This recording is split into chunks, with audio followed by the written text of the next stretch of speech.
Que a graça e a paz do nosso Senhor e Salvador Jesus Cristo esteja sobre a sua vida. E é sobre Jesus Cristo que eu quero falar hoje. Estamos numa série, a série da Semana Santa, e hoje eu quero falar sobre a Sexta-feira da Paixão. A Sexta-feira da Paixão, ela trata de forma muito especial a crucificação de Jesus Cristo. No dia anterior, na quinta-feira que antecede a crucificação, Cristo havia se reunido com seus discípulos para cear e também houve ali aquela situação do lava-pés. Logo em seguida, Jesus Cristo vai para o Getsemane, ele vai orar e ali ele tem um encontro com os soldados após Judas trair ele.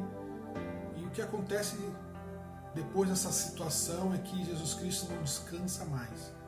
Ele é levado para ser julgado diante de religiosos, ser julgado diante de líderes políticos. Ele é levado para ser julgado diante do povo. Ele é maltratado, chicoteado e por fim ele é crucificado. A cena da crucificação talvez seja o ápice daquele dia, daquela situação. Jesus Cristo foi levado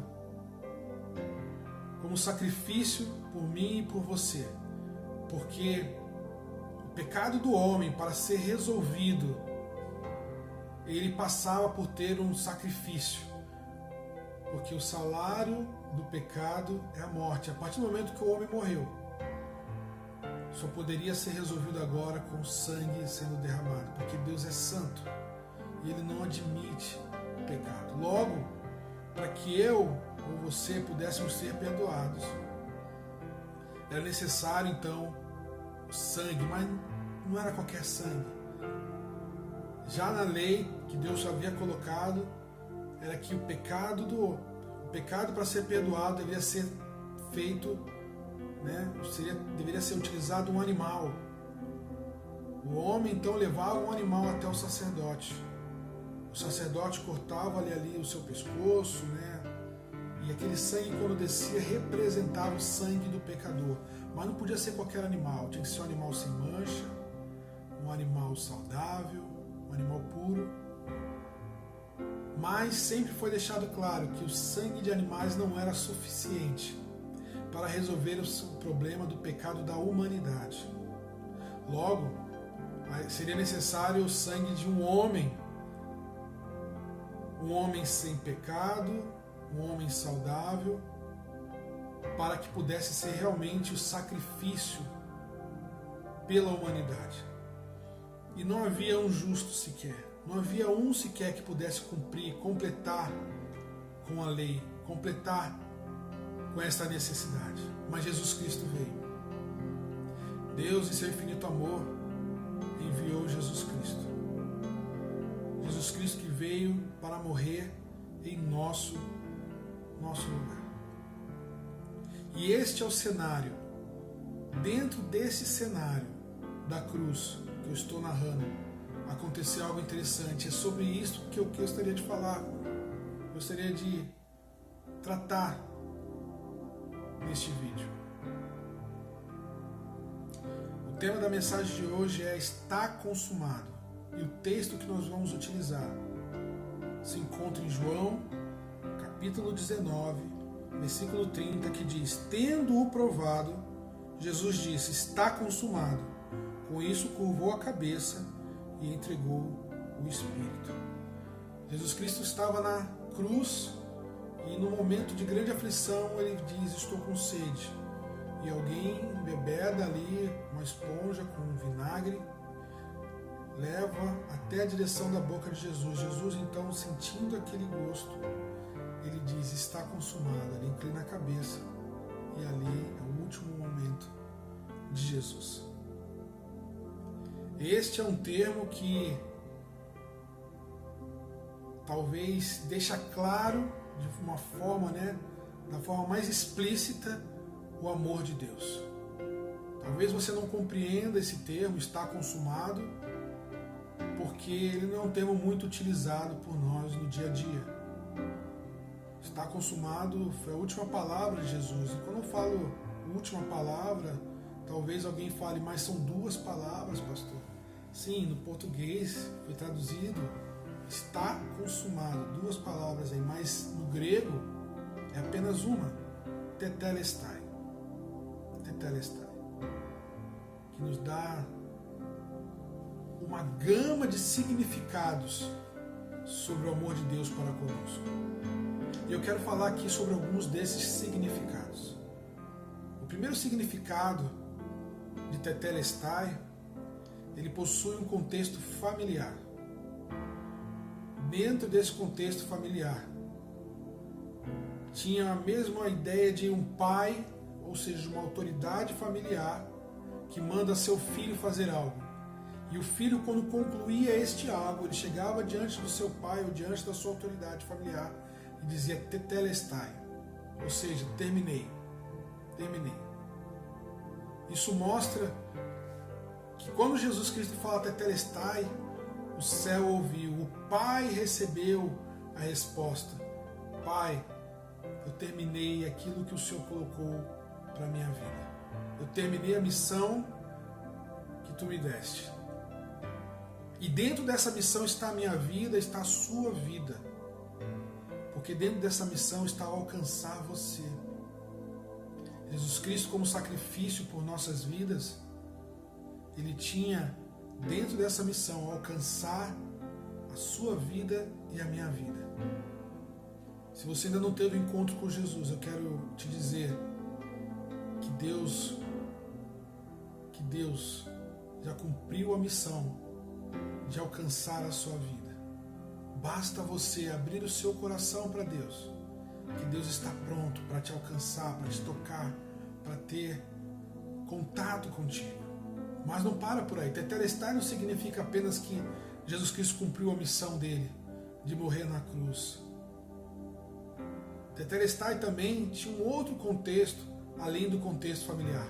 Tetelestai também tinha um contexto religioso. Quando ele fala, está terminado, tetelestai, os religiosos da época puderam compreender bem, porque Jesus Cristo havia cumprido todas as profecias relacionadas ao Messias. Tudo aquilo que os profetas falaram antes dele, Jesus Cristo cumpriu. Logo, tudo aquilo que aconteceu na vida de Jesus já havia sido predito. E eu quero dizer para você que também todas as profecias sobre a sua vida, Jesus Cristo está pronto para cumprir. Está pronto para te abençoar. Está pronto para poder ajudar você diante de tudo aquilo que Deus já colocou como sendo bênção para a sua vida, como promessa para a sua vida. Jesus Cristo é mestre em cumprir as promessas da parte de Deus. Tetelestai.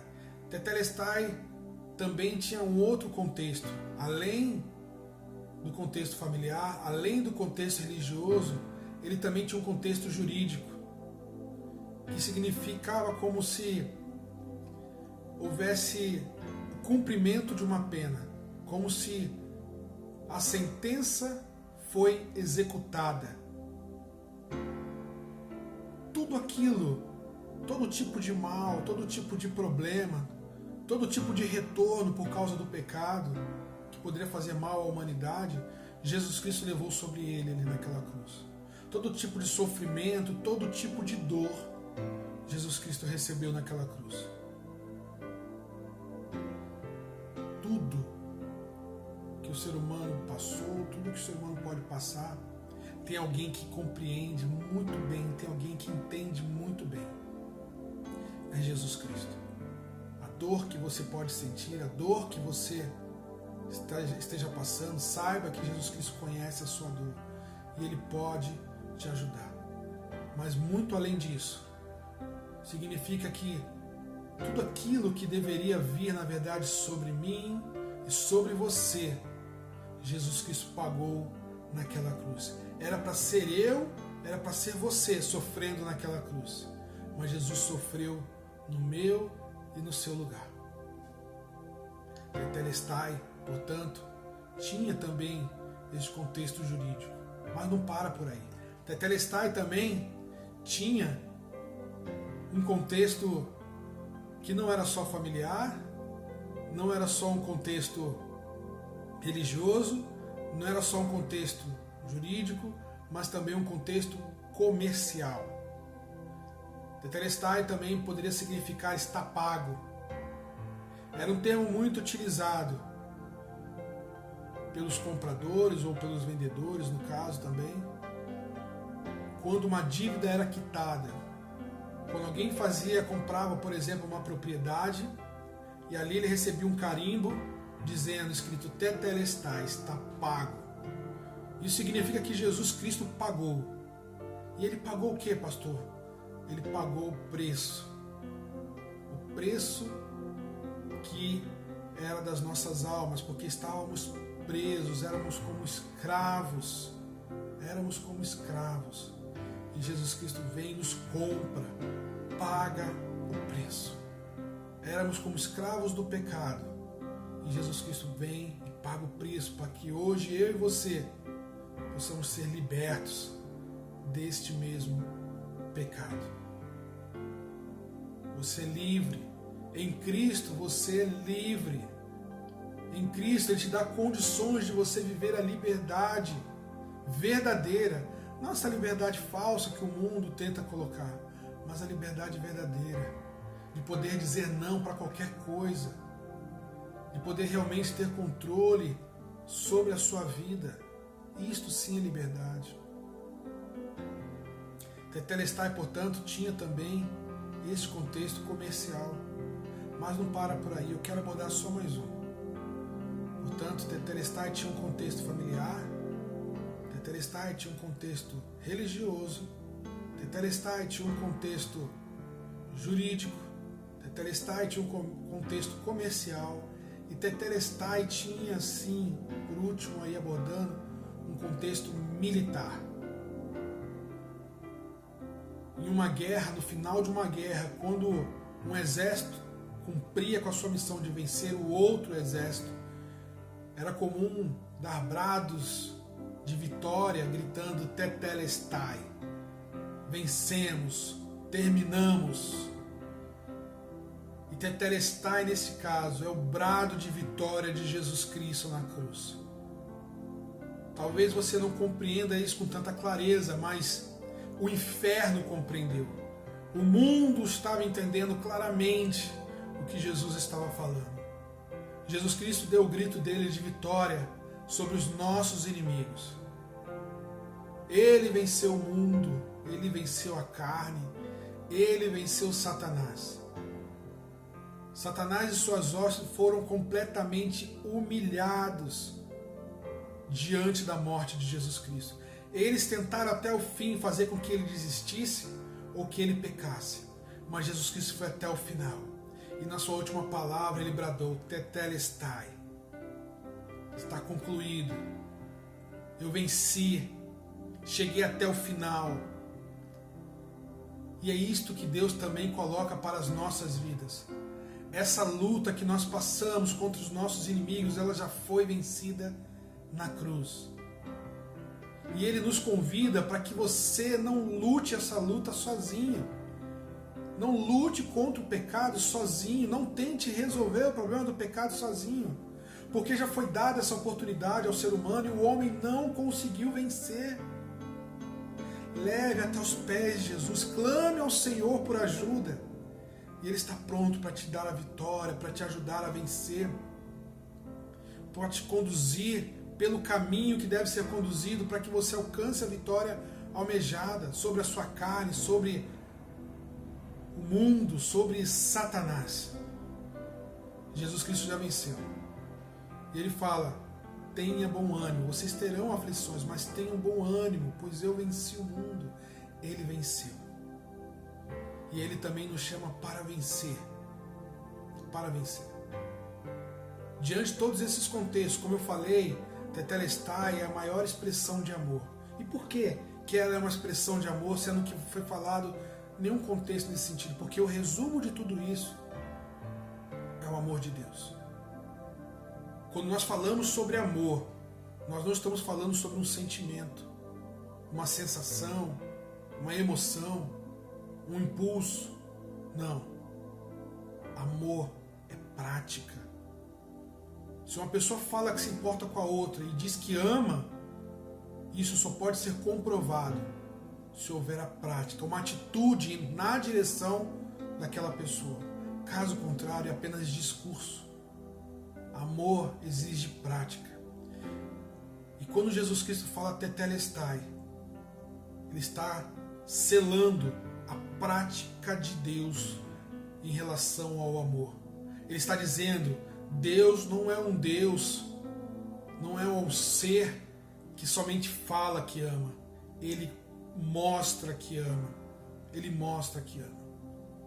Um dia Deus chegou para Abrão e falou, me dê seu filho, como prova de fé, como prova de amor.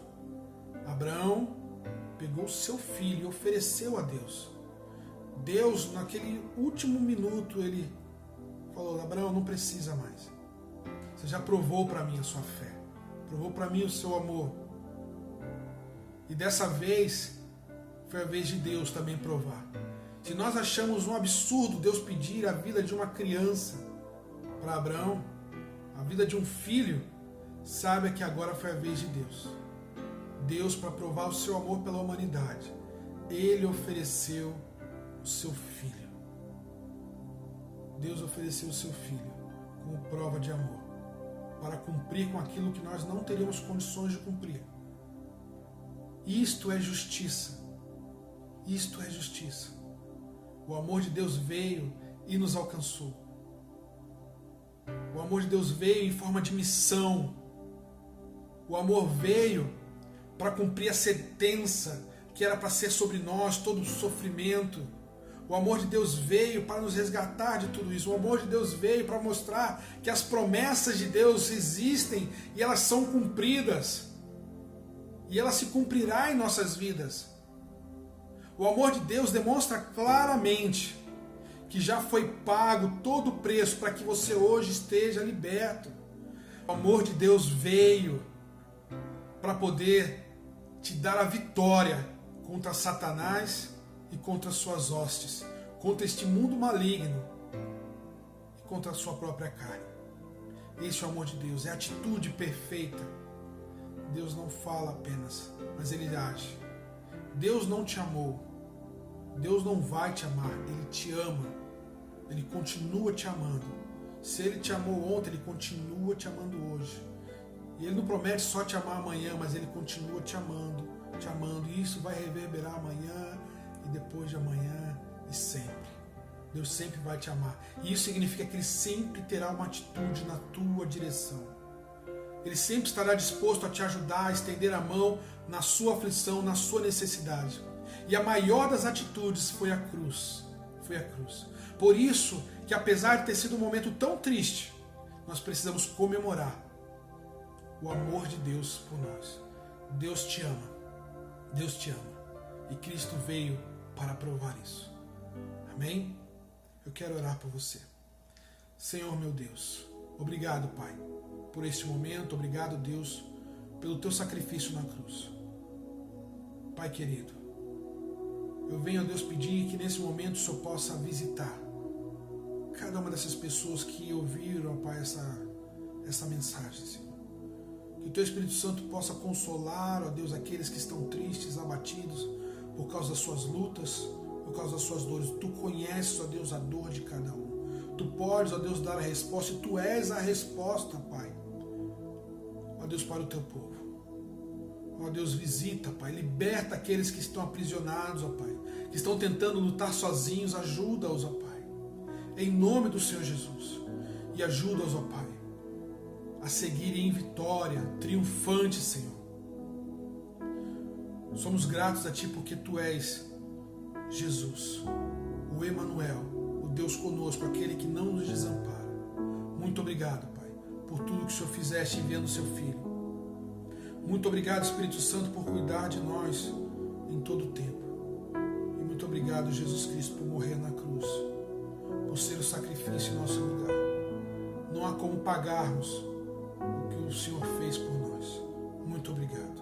em nome do Senhor Jesus. Amém e amém. Deus abençoe sua vida. Que essa mensagem siga em seu coração, que você nunca se esqueça que você é amado por Deus.